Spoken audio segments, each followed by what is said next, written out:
Assalamualaikum warahmatullahi wabarakatuh. Waalaikumsalam warahmatullahi Waalaikumsalam warahmatullahi wabarakatuh. wabarakatuh. Kami di sini akan mempresentasikan sedikit tentang pasar persaingan monopolistik. Pertama-tama, perkenalan dulu. Perkenalkan, nama saya Muhammad Hilal Lebibah. NIM saya 2021570114.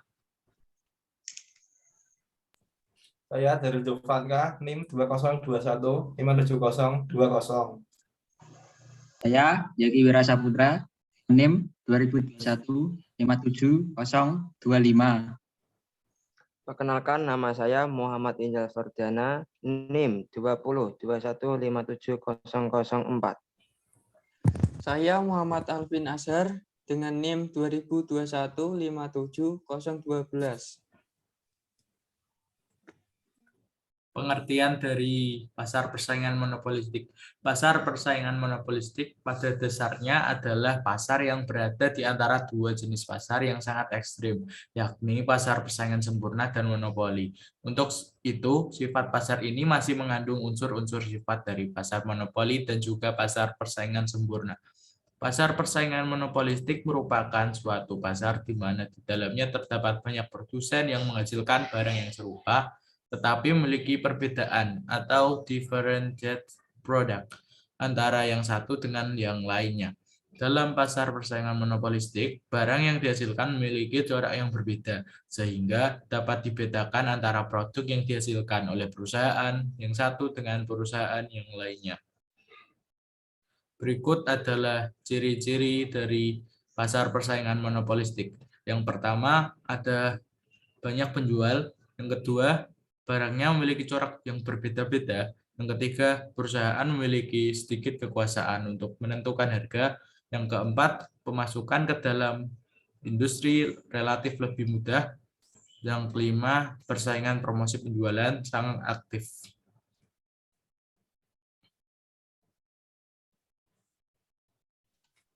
Faktor-faktor yang menyebabkan terjadinya pasar persaingan monopolistik. Ketidakpuasan terhadap daya analisis modal persaingan sempurna maupun monopoli. Kedua, sumber daya alam yang melimpah menyebabkan produsen memproduksi barang serupa tetapi memiliki keunggulan yang berbeda. Yang ketiga, diferensiasi produk yang tidak terlalu besar membuat perusahaan untuk melakukan persaingan non-harga.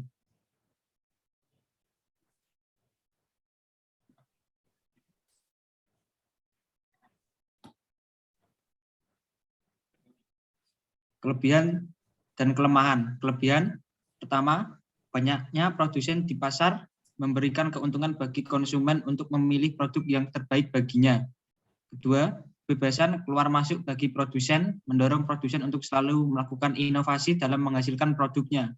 Tiga, diferensiasi produk mendorong konsumen untuk selektif dalam menentukan produk dalam yang akan dibelinya dan dapat membuat konsumen loyal terhadap produk yang dipilihnya.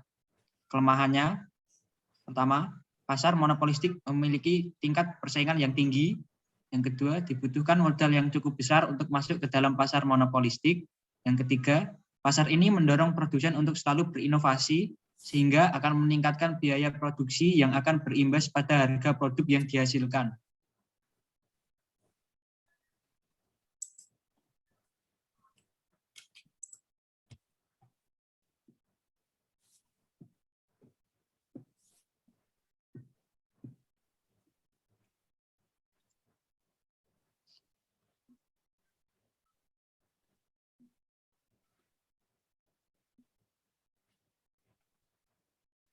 Keseimbangan dalam pasar persaingan monopolistik. Dalam pasar persaingan monopolistik, perubahan jumlah barang yang ditawarkan lebih besar dibandingkan persentase perubahan harga. Delta Q lebih dari delta P. Kurva permintaan dalam pasar persaingan monopolistik tidak bersifat elastis sempurna, di mana kurva hasil penjualan marginal MR tidak berhimpit dengan kurva permintaan, namun kurva MR terletak di bawah kurva permintaan.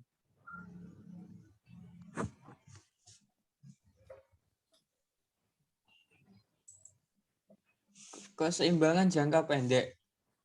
Perusahaan mencapai keseimbangan dalam jangka pendek dan panjang. Dalam jangka pendek, perusahaan dapat menikmati laba supernormal.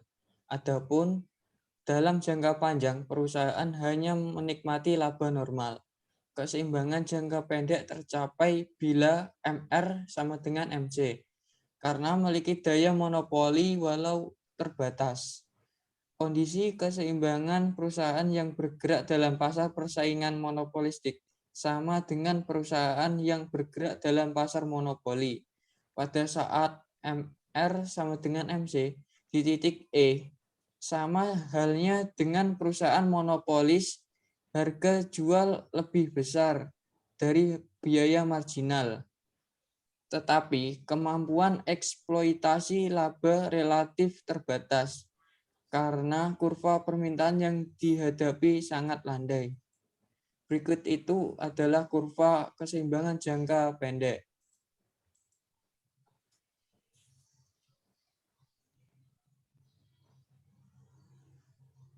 Keseimbangan jangka panjang.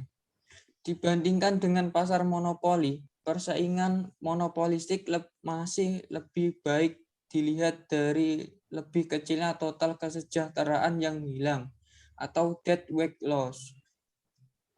Namun tetap kurang efisien dibanding pasar persaingan sempurna. Adapun penyebab mengapa pasar persaingan monopolistik tidak dapat lebih efisien dibanding pasar persaingan sempurna. Yang pertama, harga jual masih lebih besar dari biaya marginal. Yang kedua, kapasitas berlebih atau excess capacity. Pada saat berada dalam keseimbangan jangka panjang, perusahaan sebenarnya tidak berproduksi pada tingkat yang paling efisien, sebab titik persinggungan antara kurva AC dan kurva D bukan titik terendah pada kurva AC. Jika perusahaan ingin memproduksi pada AC yang paling terendah, output harus ditambah sampai dengan output pada AC minimum. Dan itu adalah kurva keseimbangan jangka panjang.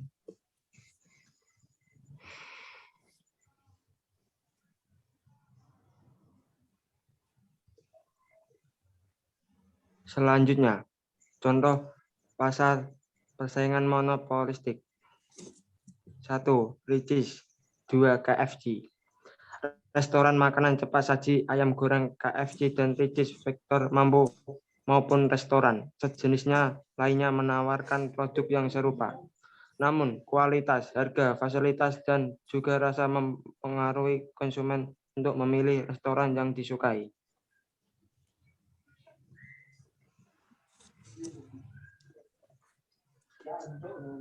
Selanjutnya, studi kasus.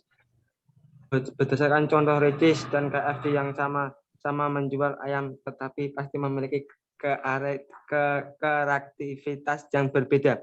Di sini dampaknya Ricis agak mahal sedikit daripada KFC. Otomatis konsumen lebih banyak ke KFC. Bagaimana agar Ricis dapat menarik lebih dari konsumen daripada KFC? Bila ada perubahan kenaikan harga pada ayam KFC, bisa saja konsumen berpindah ke Ricis yang harganya lebih murah. Tetapi tidak semua konsumen pindah, karena masih ada konsumen yang loyal. Agar Ricis dapat menambah omset penjualan, Ricis perlu menambah promosi seperti diskon dan memperbanyak iklan. Selain itu, Ricis harus menambah kualitas makanan dari segi rasa maupun sedikit mengurangi harga jual produk agar dapat menambah konsumen.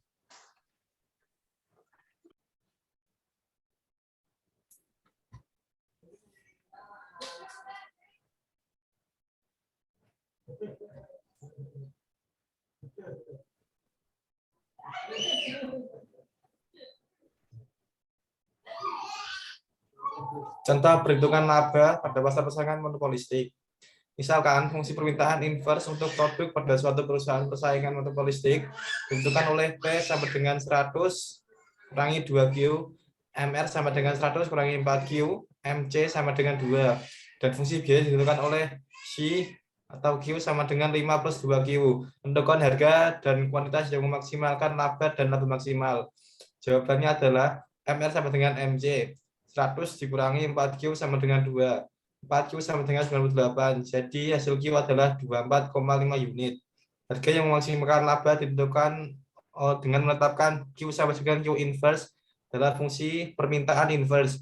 P inverse sama dengan 100 dikurangi 2 kali 24,5 yang hasilnya 51. Dengan demikian, harga yang memaksimalkan laba adalah $51 per unit. Kemudian, laba adalah perbedaan antara penerima dan biaya. P sama dengan P inverse kali Q inverse dikurangi C atau Q inverse. Sama dengan 51 dikali 24,5 dikurangi 5 tambah 2 kali 24,5. Yang hasilnya adalah 1.195,5 dolar.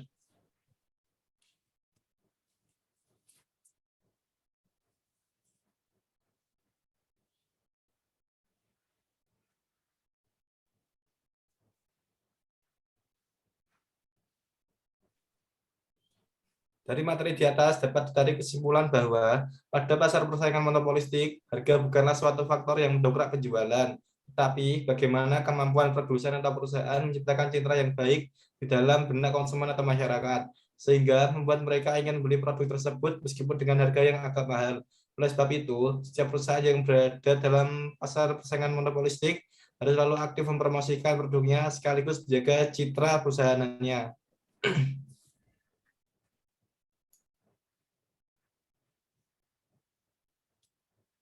Ini adalah sumber referensi yang kami ambil. Terima kasih. Sekian presentasi dari kami. Apabila ada kesalahan, kami mohon maaf. Wassalamualaikum warahmatullahi wabarakatuh. Waalaikumsalam warahmatullahi wabarakatuh. Warahmatullahi wabarakatuh.